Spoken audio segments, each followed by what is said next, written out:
Baiklah, Assalamualaikum warahmatullahi wabarakatuh.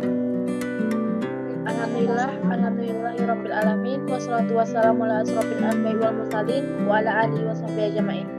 Langkah yang pertama, puji dan syukur marilah sama-sama kita panjatkan kehadirat Ilahi Rabbi yang telah memberikan kita begitu banyak nikmat, di antaranya nikmat kesehatan, begitu pula dengan nikmat kesempatan sehingga kita masih dapat melakukan video presentasi pada kali ini.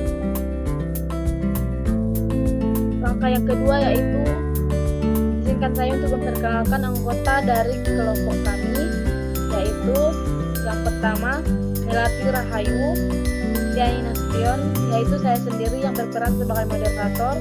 Yang ketiga Nada Radiatu Adivia, dan yang keempat Dinda Safira Haya yang berhalangan ikut dalam pelaksanaan video presentasi kali ini.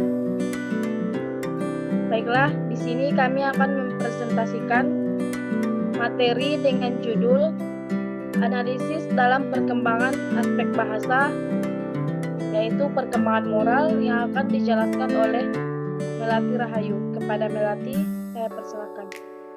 Perkembangan moral adalah landasan pilar dalam pembentukan karakter manusia. Perkembangan moral merupakan aspek kritis dalam pembentukan karakter manusia. Moralitas adalah suatu sistem nilai, prinsip, dan keyakinan yang memandu perilaku seorang dalam interaksi sosial dan pengambilan keputusan. Penelitian tentang perkembangan moral telah menjadi fokus utama dalam bidang psikologi, filsafat, dan pendidikan, karena pemahaman yang mendalam tentang proses ini membantu dalam pembentukan individu yang bertanggung jawab, peduli, dan berempati. Yang kedua, teori-teori perkembangan moral yang disampaikan oleh teori Kohlberg. Teori ini dikembangkan oleh Lawrence Kohlberg. Teori ini menggambarkan perkembangan moral melalui 6 tahap yang berbagi dalam 3 tingkat utama, yaitu prakonvensional, konvensional, dan postkonvensional. Yang kedua, teori Gilligan. Teori Gilligan mengembangkan perbedaan gender dalam perkembangan moral. Menurutnya, wanita cenderung berfokus pada etika perawatan yang menekankan hubungan interpersonal, personal, perusahaan, dan kepedulian, sementara pria cenderung menganut etika keadilan yang lebih abstrak. Teori Piaget tentang perkembangan moral menekankan peran pengalaman kognitif dalam pembentukan moralitas. Menurutnya, anak-anak melewati tahapan perkembangan kognitif yang mempengaruhi pemahaman mereka tentang moralitas, mulai dari orientasi egois hingga pemahaman tentang aturan-aturan sosial. Sekian penyampaian materi saya kembalikan kepada moderator. Baiklah, terima kasih kepada Melati Rahayu yang sudah menjelaskan materi tersebut. Lanjut pada materi yang kedua, yaitu prinsip perkembangan moral yang akan dijelaskan oleh Nada Radiatu Adivia. Kepada Nada, kami persilahkan. Baik, terima kasih kepada moderator telah memberi kesempatan kepada saya untuk menjelaskan materi mengenai prinsip perkembangan moral. Prinsip-prinsip perkembangan moral adalah konsep-konsep yang digunakan dalam psikologi perkembangan untuk menjelaskan bagaimana individu mengembangkan pemahaman mereka tentang moralitas dari masa kanak-kanak hingga dewasa. Prinsip ini pertama kali ditemukan oleh psikolog Swiss Jean Piaget dan kemudian dikembangkan lebih lanjut oleh Lawrence Kohlberg. Beberapa prinsip perkembangan moral dasar yang berlaku secara universal di semua budaya. Yang pertama ada universalitas. Prinsip ini menyatakan bahwa ada prinsip-prinsip moral dasar yang berlaku secara universal di semua budaya. Yang kedua, progresivitas. Perkembangan moral cenderung bergerak dari tingkat yang lebih sederhana ke tingkat yang lebih kompleks seiring dengan pertumbuhan dan pengalaman individu. Yang ketiga, internalisasi nilai. Proses internalisasi melibatkan pengambilan nilai-nilai dan prinsip moral dari lingkungan eksternal ke dalam diri individu. Yang keempat, kesadaran terhadap konsekuensi. Ini adalah prinsip di mana individu mulai mempertimbangkan konsekuensi dari tindakan mereka terhadap orang lain dalam menentukan moralitas suatu tindakan. Yang keenam, perspektif dan empati. kemampuan untuk melihat sesuatu dari sudut pandang orang lain dan merasakan empati merupakan aspek penting dalam perkembangan moral. Yang kedelapan, pembentukan identitas moral. Seiring dengan perkembangan moral, individu juga membentuk identitas moral mereka sendiri yang mencakup nilai-nilai, prinsip-prinsip, dan keyakinan tentang apa yang benar dan salah. Yang kesembilan, pengaruh lingkungan sosial. Lingkungan sosial termasuk keluarga, sekolah, dan masyarakat secara luas memiliki peran penting dalam membentuk perkembangan moral individu. Sekian penjelasan dari saya kembalikan kepada moderator. Baiklah, terima kasih kepada Nada Radiatu Adilia yang sudah menjelaskan materi tersebut. Lanjut pada materi yang ketiga, yaitu keterampilan moral anak-anak dan madya. Pada keterampilan moral pada anak-anak dan remaja madya merupakan aspek penting dalam pembentukan karakter dan perilaku mereka. Ahli psikologi dan pendidikan sering mengidentifikasi beberapa aspek kunci dari keterampilan moral pada kedua kelompok usia dini. Yang pertama yaitu empati. Anak-anak kemampuan untuk merasakan dan memahami perasaan orang lain mulai berkembang sejak usia dini. Sementara madya, empati pada remaja madya berkembang lebih lanjut dengan kemampuan untuk memahami perspektif orang lain dan merasakan emosi mereka secara lebih mendalam. Yang kedua yaitu kesadaran moral.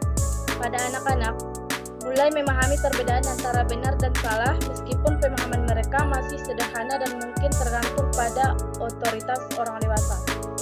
Kemudian pada madya, mulai menginternalisasi prinsip-prinsip moral dan mengembangkan pandangan mereka sendiri tentang moralitas, seringkali melalui refleksi atas pengalaman pribadi dan interaksi sosial.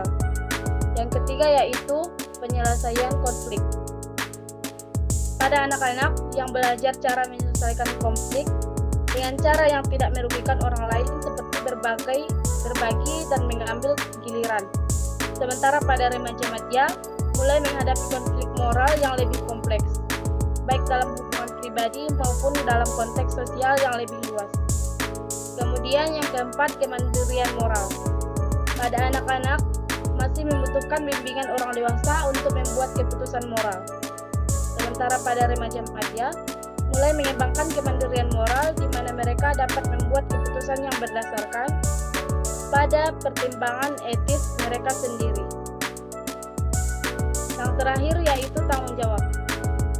Pada anak-anak, tentang tanggung jawab melalui tugas-tugas sehari-hari di rumah, di sekolah, dan lain sebagainya dalam interaksi dengan teman sebaya.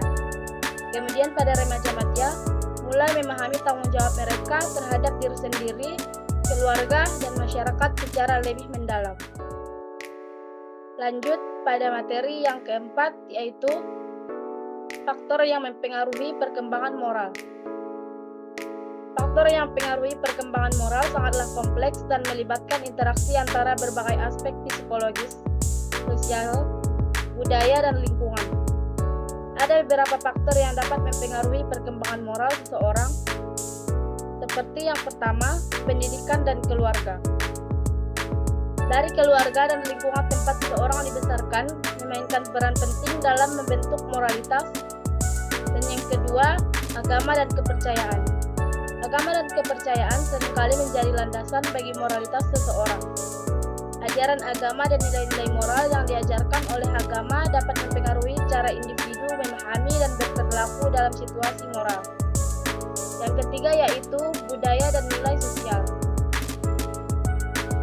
Budaya tempat seseorang tinggal juga memainkan peran besar dalam membentuk sistem nilai dan moralitas. Yang keempat, pendidikan dan pengalaman.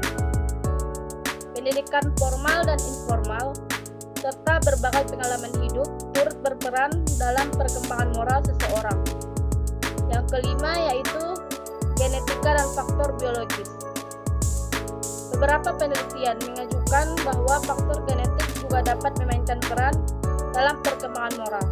Meski tidak sepenuhnya ditentukan oleh genetika, kecenderungan terhadap empati, kepedulian terhadap orang lain, dan keadilan dapat memiliki dasar biologis. Yang keenam yaitu pengaruh teman sebaya dan media. Teman sebaya dan media massa juga memiliki pengaruh yang signifikan dalam membentuk moralitas seseorang, terutama dalam hal norma-norma sosial, perilaku yang diterima, dan nilai-nilai yang dipromosikan. Yang ketujuh yaitu kepribadian dan kematangan emosional. Kepribadian seseorang dan tingkat kematangan emosionalnya juga mempengaruhi perkembangan moral. Kemampuan untuk memahami dan mendasarkan emosi serta memiliki kontrol diri merupakan faktor yang penting dalam pengambilan keputusan moral. Baiklah, itu saja penyampaian materi dari saya. Adapun kesimpulan dari hasil diskusi kami mengenai perkembangan moral, yaitu dalam kajian perkembangan moral, kita telah melihat bahwa proses ini melibatkan interaksi kompleks antara faktor internal dan eksternal yang membentuk karakter dan perilaku moral seseorang. Pentingnya memahami tahapan perkembangan moral seseorang agar kita dapat merancang pendekatan pendidikan dan intervensi yang sesuai untuk mendukung pertumbuhan moral yang sangat sehat. Dengan memahami bahwa moralitas adalah suatu proses yang berkelanjutan, kita dapat lebih efektif dalam membimbing dan mendukung perkembangan moral seseorang sepanjang rentang kehidupan mereka. Baiklah, itu saja hasil presentasi dari kelompok kami. Apabila ada kesalahan dalam penyampaian kata, mohon kiranya kami diberi kemaafan. Kami akhiri hasil dari presentasi kami. Assalamualaikum warahmatullahi wabarakatuh.